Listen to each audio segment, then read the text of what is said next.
Okay, after about 10 minutes, you're gonna have this consistency. You can see how the cream is starting to get thick, so you can increase your speed again, maybe a little higher than medium high, and you're gonna cover it with a towel and go another 10 minutes. You're gonna be watching for that cream to start separating into curds that'll be sort of yellow, and it'll start to pull away. So the whey is gonna separate from the curd.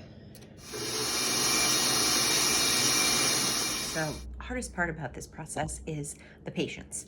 But thankfully, the first 20 minutes or so, you can kind of leave it, set it, forget it, come back to it. Now we've reached the just past like whipped cream stage where stiff peaks are starting to form, stiff peaks. This is when you want to come back and kind of stick around, because once it turns to butter, it's going to happen pretty quick.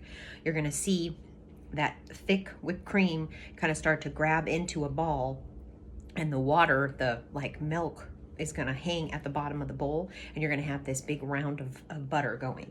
So we're gonna increase the speed, take away the towel, and stick close by till you see that ball start to form.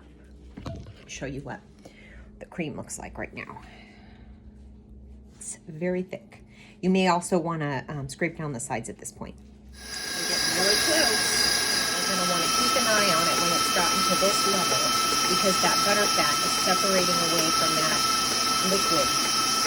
So it's going to start forming our big chunk. I usually turn the speed down because otherwise you're going to flip water or moisture all over the place. You see now, this is what we're looking for. The butter fats have separated from some of that water.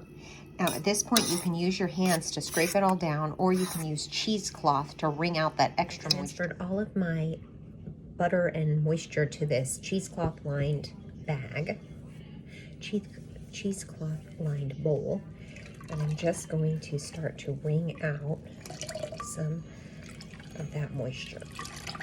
This took a little bit longer than normal, but it's because I use 3 pints at once, and usually when I find a sale, I'm only getting like 1 or a quart, but I thought I'd do all 3 at one time, so it could save me a little bit of time on the back end. Now, some people will save this like whey after product and use it in things like making pancakes or smoothies.